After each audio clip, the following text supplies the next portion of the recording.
Last samurai standing की शुरुआत शुजेरो से होती है, जो एक अनुभवी समुराई है और अपने अतीत के बुरे सपने से परेशान है। वह एक ऐसे युद्ध में लड़ता है जिससे समुराई युग का अंत हो जाता है। हालांकि उसकी टीम जीत जाती है, लेकिन एक तोप के अचानक हुए विस्फोट में लगभग सभी विजेता हार जाते हैं, ठीक उसी समय जब वे जश्न मनाने वाले होते हैं। अब सालों बाद तलवारें गैरकानूनी हैं और शुजीरो बेहद गरीब है, अपने परिवार के साथ मुश्किल से गुजारा कर रहा है। उसकी जिंदगी तब पूरी तरह से तबाह हो जाती है जब एक भयावह कालरा प्रकोप उसकी छोटी बेटी को मार देता है। टूटे हुए और पैसे के लिए बेताब शुजेरो को एक प्रतियोगिता के बारे में पता चलता है जिसमें 100,000 येन का बड़ा इनाम है। वह मानता है कि यह एक साधारण लड़ाई का टूर्नामेंट है, अपने पुराने कौशल का एक आखिरी बार उपयोग करने का मौका है।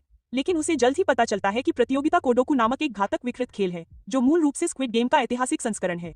प्रतियोगिता विशाल टेनरियूजी मंदिर से शुरू होती है। उनका गंतव्य टोक्यो है, लेकिन वहां पहुंचने के लिए उन्हें 7 चौकियों से गुजरना होगा। हर एक को पार करने के लिए उन्हें पर्याप्त अंक एकत्र करने होंगे। हर खिलाड़ी के गले में एक लकड़ी का टैग होता है जिसकी कीमत 1 पॉइंट होती है। पहले गेट से गुजरने के लिए उन्हें 2 पॉइंट चाहिए और टोक्यो पहुंचने के लिए उन्हें 30 पॉइंट चाहिए। हर खिलाड़ी के पास केवल 1 पॉइंट होता है। खिलाड़ियों को एक दूसरे को मारना होता है या टैग चुराना होता है ताकि वे आगे बढ़ सके। कोई हार नहीं मान सकता, बाहर किसी को नहीं बता सकता और 1 महीने की डेडलाइन है। अगर आपका टैग हट जाता है और 10 सेकंड बीत जाते हैं तो आप हमेशा के लिए बाहर हो जाते हैं, यानी आप मर जाते हैं। जब कुछ प्रतियोगी भागने की कोशिश करते हैं तो गार्ड उन्हें तुरंत गोली मार देते हैं। संदेश साफ और तेज है, आगे बढ़ो या मर जाओ।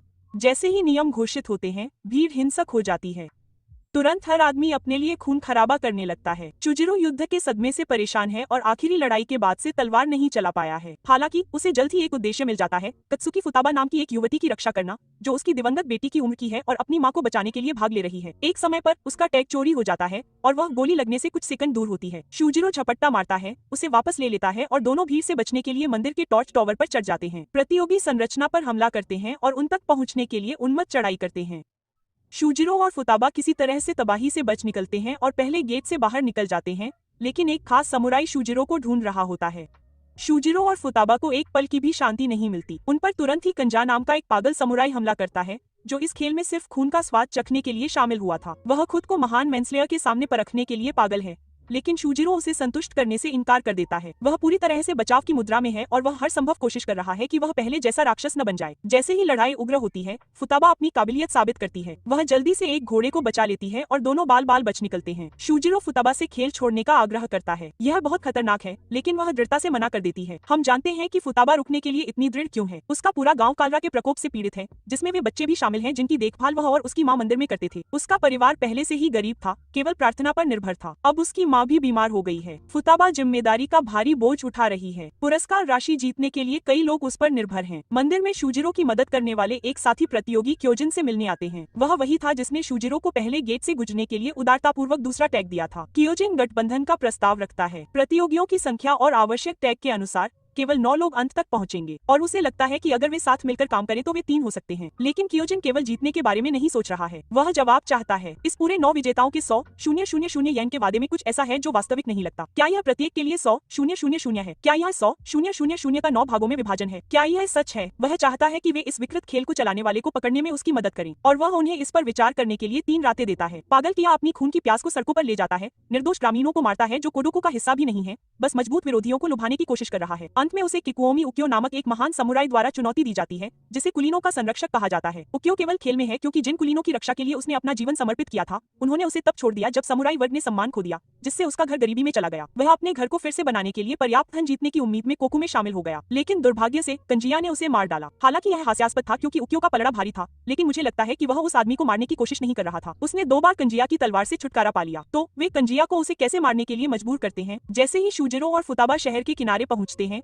उनकी मुलाकात थके हुए समुराई से होती है, जो आगे बढ़ने की इच्छा शक्ति खो चुके हैं। वे बाहर निकलना चाहते हैं। उन्होंने सामूहिक हत्या के लिए दस्तखत नहीं किए थे, बस पैसे कमाने के लिए। जब एक आदमी अपना टैग हटाता है और तुरंत कुछ नहीं होता, तो बाकी लोग इसे मौत की धमकी के तौर पर लेते हैं, जो सिर्फ डर फैलाने के लिए है। यह भ्रम करीब 3 सेकंड तक रहता है, फिर गोलियां चलती हैं और उनमें से हर एक को वहीं मार दिया जाता है। इससे शुजिरो में युद्ध के लिए PTSD जाग उठता है और वह सभी सैनिकों को काट डालता है। हत्यारा वापस आ गया है, बेबी। उनके पास VIPS का अपना वर्षन भी है जो इस बात पर दांव लगा रहे हैं कि कौन सा समुराई अगले पड़ाव तक पहुंचेगा। शुजिरो के इतने डरे हुए कुशल योद्धा होने का कारण सालों पहले पता चला था। वह तलवारबाजी के जन्मस्थान किहाची स्कूल में अनाथ था। सभी को लगा कि स्कूल खत्म हो गया है, लेकिन सच्चाई यह है कि 8 उत्तराधिकारी बच गए जो गुप्त रूप से लगातार प्रशिक्षण ले रहे थे। बच्चे एक दूसरे को भाई बहन कहकर पुकारते थे, लेकिन स्कूल में एक क्रूर अंतिम परीक्षा थी। वह केवल एक ही वारिस पैदा कर सकता था। बच्चों को कोडोकू के अपने संस्करण में एक दूसरे से मौत तक लड़ने का आदेश दिया गया था। शूजिरो अपने परिवार को मारने के विचार को सहन नहीं कर सका। वह रात के अंधेरे में भाग गया, यह मानते हुए कि भयावह अध्याय हमेशा के लिए बंद हो गया था,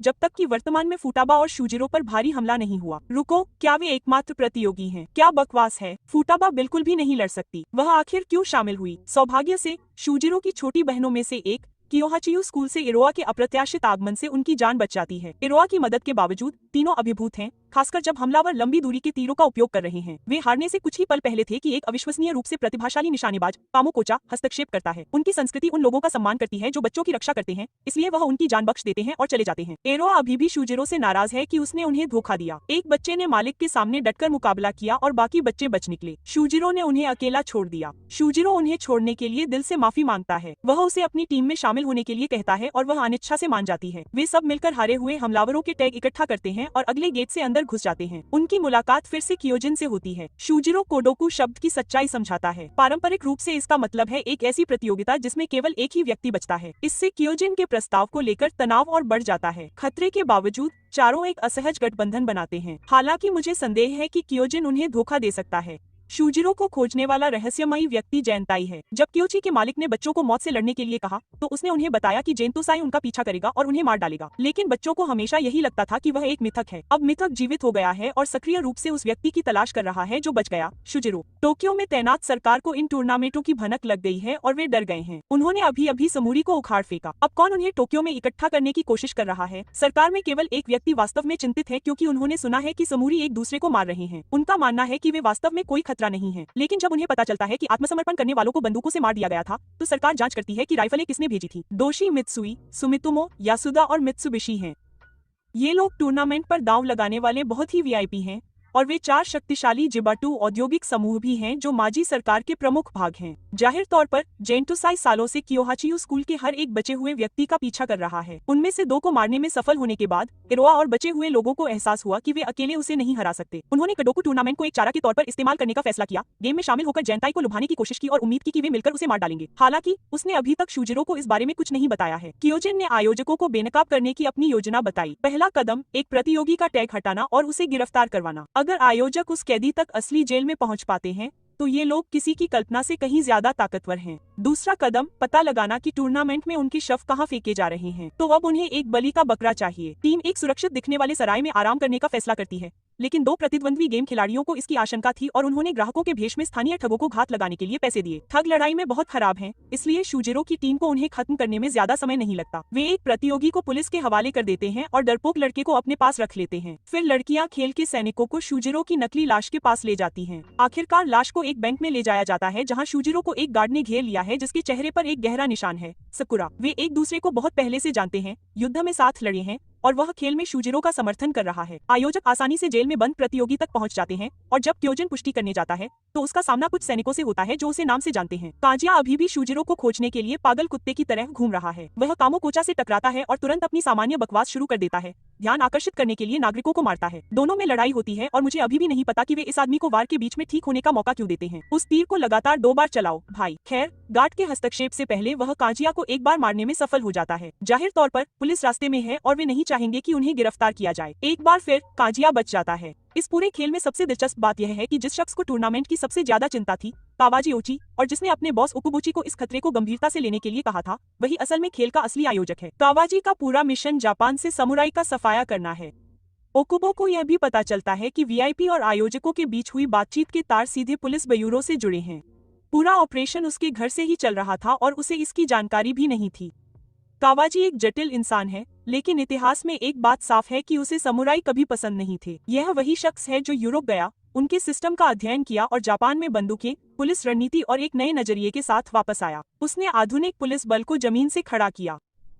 समुराई के युद्ध जीतने के बाद भी सालों पहले समुराई के नरसंहार को मंजूरी देने वाला भी वही था। उसकी नजरों में वे अवशेष थे जो विकसित नहीं हो रहे थे और वह उन्हें खत्म करना चाहता था। तो जब उसने ओकुबो को टूर्नामेंट की खबर दी, तो यह वफादारी के कारण नहीं था। उसने इसे टोक्यो में होने वाले समुराई विद्रोह के रूप में पेश किया। उम्मीद थी कि ओकुबो घबरा जाएगा और उसके लिए गंदा काम करेगा। दुर्भाग्य से ओकुबो मूर्ख नहीं है। अभी वह वीआईपीएस के बीच इंटरसेप्ट किए गए एन्क्रिप्टेड पत्रों को डिकोड करने की कोशिश कर रहा है। अभी भी यह विचार उसके सिर पर नहीं चढ़ रहा है कि उसका सबसे भरोसेमंद सलाहकार उसकी पीठ पीछे इस क्रूरता का आयोजन कर रहा है। कियोजिन को शूजिरो के बारे में बहुत कुछ पता है, जो कि बहुत संदिग्ध है। वह जानता है कि शूजिरो सरकार में किसी को जानता है, और अब जब उन्होंने पुष्टि कर दी है कि पुलिस ब्यूरो शामिल है, तो क्योजिन पर हमला करने वाले लोग असली पुलिस थे। शूजिरो के लिए मदद के लिए अपने संपर्क से पूछने का समय आ गया है। शूजिरो सरकार में अपने एकमात्र संपर्क संचार मंत्री माजिमा हा से संपर्क करने का फैसला करता है। शाजिरो तुरंत मौत का जोखिम उठाए बिना टूर्नामेंट को पूरी तरह से नहीं समझा सकता है, जब तक कि माजिमा सुरक्षा की गारंटी नहीं देता। लेकिन वह आत्मविश्वास के साथ एक बात की पुष्टि करता है, पुलिस इस मामले में पूरी तरह से उलझी हुई है। इसके बाद ग्रुप अगले गेट की तरफ बढ़ता है,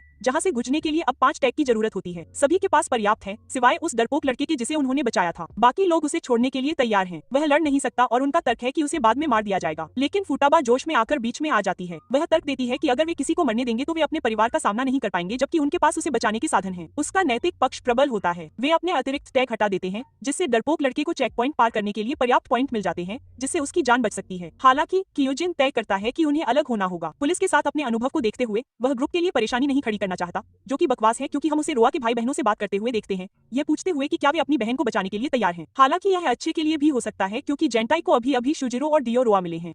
माजिमा ने शूजिरो द्वारा ओकुबो को बताई गई हर बात का खुलासा कर दिया। साथ ही यह भी बताया कि 150 पुलिस वाले कोई सीक्रेट एक्सरसाइज कर रहे हैं, लेकिन बिना सबूत के ओकुबो कुछ नहीं कर सकता। आखिरकार उसकी सेक्रेटरी कावाजी और वीआईपी के बीच इंटरसेप्ट किए गए मैसेज को डिकोड कर लेती है, लेकिन ओकुबो को बताने से पहले ही उसकी हत्या कर दी जाती है। हमें शूजिरो और कंजा की पूरी कहानी पता चलती है। युद्ध खत्म होने वाले तोप के धमाके में वे दोनों ही बचे थे। शूजिरो को मृतकों के बारे में जानकर दुख हुआ, जबकि कंजा को खुशी हुई कि लड़ने के लिए कोई बचा है। शूजिरो ने उस समय उसे आसानी से हरा दिया था, लेकिन उसकी एक गलती थी कंजा की जान बख्श देना। कंजिया उसके पीछे पड़ा हुआ है और अब वह इस फेस्टिवल को एक बेहतरीन मौके के तौर पर इस्तेमाल कर रहा है। टीम बस भगवान के लिए शांति और सुकून की खातिर अपनी सुरक्षा कम कर रही थी। उसकी टाइमिंग सबसे खराब थी, क्योंकि जेंटोसाई को रोआ भी मिल जाती है। शुजिरो और अरोआ के लिए गेंटोसाई से हमेशा के लिए छुटकारा पाने का यह सही मौका होता, लेकिन वह कंजा से लड़ने में व्यस्त है। अरोआ अकेले गेंटोसाई से नहीं लड़ सकती। वह तलवार चलाने में माहिर है, इसलिए वह भागने की पूरी कोशिश करती है, लेकिन वह आखिरकार उसे पकड़ ही लेता है। वह मरने ही वाली होती है कि उसके भाई आ जाते हैं। लड़ाई का दृश्य वाकई बहुत अच्छा है, बहुत अच्छा, लेकिन एक के खिलाफ 3 भी काफी नहीं होते। गेंटोसाई बिल्कुल अलग है, वे बस भाग सकते हैं। रोआ भागते भागते थक चुकी है। उसे एहसास होता है कि इसे सही मायने में खत्म करने के लिए उन्हें आखिरकार शाजिरो को अपने संघर्ष में पूरी तरह से शामिल करना होगा, जो सीजन 2 में होगा। फुताबा को बंधक बनाकर कंजिया अपनी किस्मत खुद तय कर लेता है। वह उसकी बच्ची है यार। वह हत्यारा जल्द से जल्द बाहर आता है। इस भयानक लड़ाई के अंत में, जहाँ वे किसी समय आग में घिर जाते हैं, शुजिरो कंजा को मार देता है। यह साफ हो जाता है कि कंजा बस यही चाहता था, कोई ऐसा जो उसे उसकी इच्छानुसार योद्धा की मौत दे सके। हमें पता चलता है कि कावाजी शुरू में युद्ध के बाद समुराई से बचने के लिए पुलिस को बंदूकें देना चाहता था, लेकिन ओकुबो ने इसका विरोध किया। इस विरोध ने कावाजी को ताकतवर व्यापारियों, वीआईपी, ज़्यातु का इस्तेमाल करके समुराई को खत्म करने के लिए कोडोको बनाने के लिए मजबूर कर दिया। ओकुबो की सबसे बड़ी गलती इस आदमी को खुद को समझाने का मौका देना है, लेकिन अगर उसने ऐसा नहीं किया तो पुलिस को गिरफ्तार कौन करेगा, खासकर जब उसके इतने सारे वफादार हों। ओकुबो एक संदेश भेजता है जिसमें बात करने के लिए एक बैठक का अनुरोध किया जाता है और कावाजी एक मुलाकात का स्थान तय करता है। स्पष्ट खतरों और अपने सचिव की मृत्यु के बावजूद भोले भाले ओकुबो जाने का फैसला करते हैं। जैसी की उम्मीद थी, रास्ते में ही उसकी हत्या कर दी जाती है। खेल का गंभीरता से विरोध करने वाले एकमात्र शक्तिशाली सरकारी अधिकारी की मृत्यु हो जाने के साथ रास्ता साफ हो गया है। वीआईपी उत्साहित हैं क्योंकि खिलाड़ियों का पूल अब 9 प्रतिभागियों तक सीमित हो गया है। वे सभी खतरनाक रूप से मजबूत हैं, एंड गेम के लिए तैयार हैं। वीआईपी के लिए असली मनोरंजन अभी शुरू हो रहा है, लेकिन क्या यह इतना आसान होगा? नहीं। माजिमा ने पहले ही शुजिरो को एक गुप्त संदेश भेज दिया है। वे टोक्यो में मिल रहे हैं। उम्मीद है वह इस बकवास को खत्म करने में सक्षम होगा।